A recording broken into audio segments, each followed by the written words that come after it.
Welcome to today's Explainer. It's July 22nd, 2026, and we are diving into something absolutely spectacular today.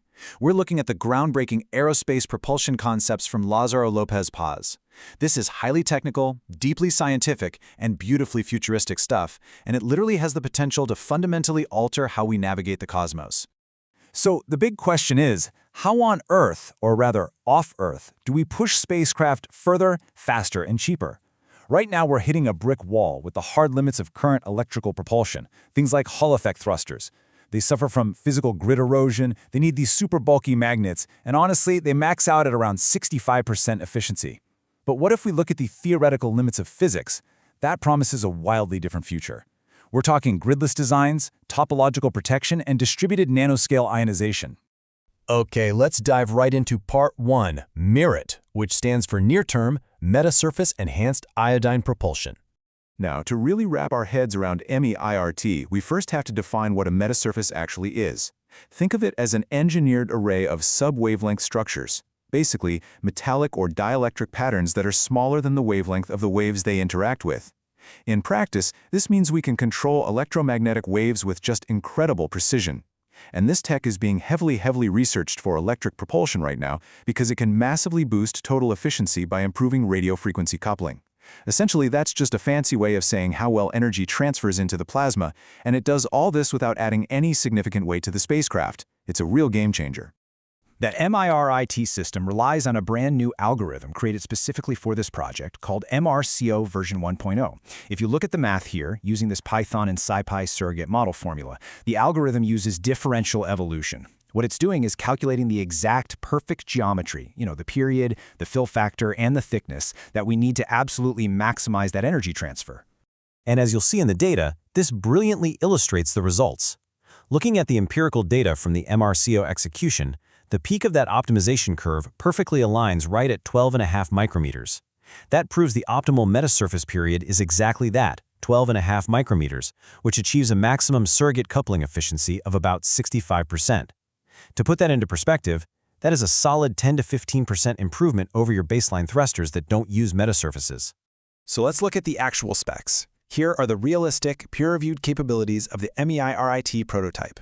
First off, it uses solid iodine as a propellant. Why? Because it's about 100 times cheaper and much denser than traditional xenon. We are looking at a target thrust of 0.6 to 1.2 millinewtons, and it operates at just 50 to 80 watts of total power. Plus, the entire 10 by 10 centimeter prototype weighs less than 250 grams. So what does this all mean? It means we've got a highly cost-effective, near-term leap in performance, perfectly suited for deep space CubeSats.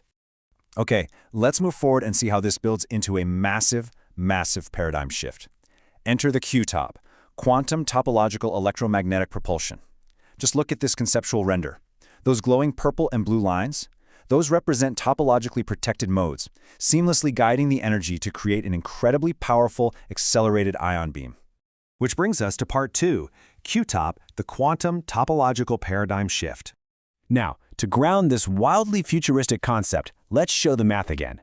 The fundamental theoretical thrust equation here is pretty elegant. Thrust equals 2 times coupling efficiency times input power, divided by effective exhaust velocity. But to push that efficiency to the absolute theoretical limit, Q-top uses topological metamaterials that are optimized by quantum computing. You can see it in this IBM Quantum Qiskit code snippet. It uses a variational quantum eigensolver, basically a quantum algorithm that finds optimal energy states, to simulate and perfect the material properties down at a subatomic level. Now, what's really interesting about this model is how it visualizes that topological protection in action.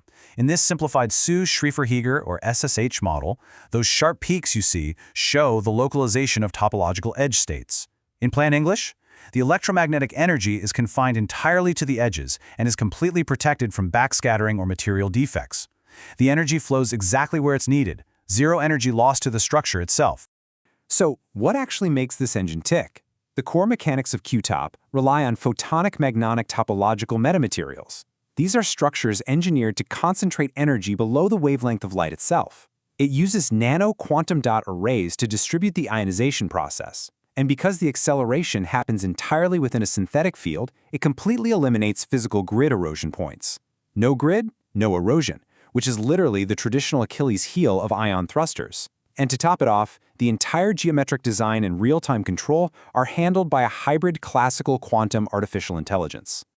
Moving on to Part 3, Theoretical Performance and Comparative Data. We're talking about pushing past the limits of current spaceflight. So the crucial point is captured right here in this radar chart. That blue line stretching way out, that represents the theoretical capabilities of QTOP.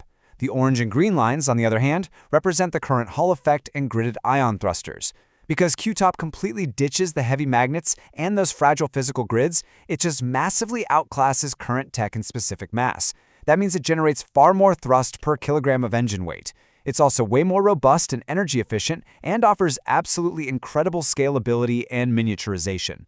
And when you look at the thrust versus power curve, the data gets even more exciting. The solid blue line shows the theoretical QTOP achieving a specific impulse of 3,200 seconds and an incredible 82% coupling efficiency.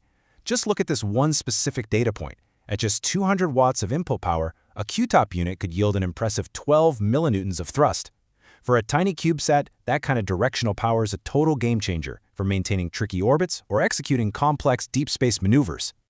Let's wrap things up with Part 4, the 4-phase realistic development roadmap, taking this all the way from simulation to CubeSat deployment. This lays out a very clear 18 to 30-month timeline to bring this into reality. Phase 1 focuses heavily on multi-physics simulation and AI optimization. By Phase 2, we move straight into cleanroom fabrication using nanolithography to actually build out those metamaterial structures. Phase 3 brings everything into the vacuum chamber for plasma ignition and precise thrust measurement. And finally, Phase 4 scales everything up to full space qualification. That culminates in a highly anticipated, in-orbit demonstration aboard a CubeSat. It's quite literally a roadmap from the quantum level straight to orbit, which leaves us with this final thought. By mapping the physics of the quantum realm onto the propulsion of tomorrow, are we looking at the technology that will finally make the inner solar system fully accessible? The intersection of AI, quantum mechanics, and spaceflight is opening doors we never, ever thought possible. Thank you so much for joining me for this explainer. Keep your eyes on the stars and stay curious.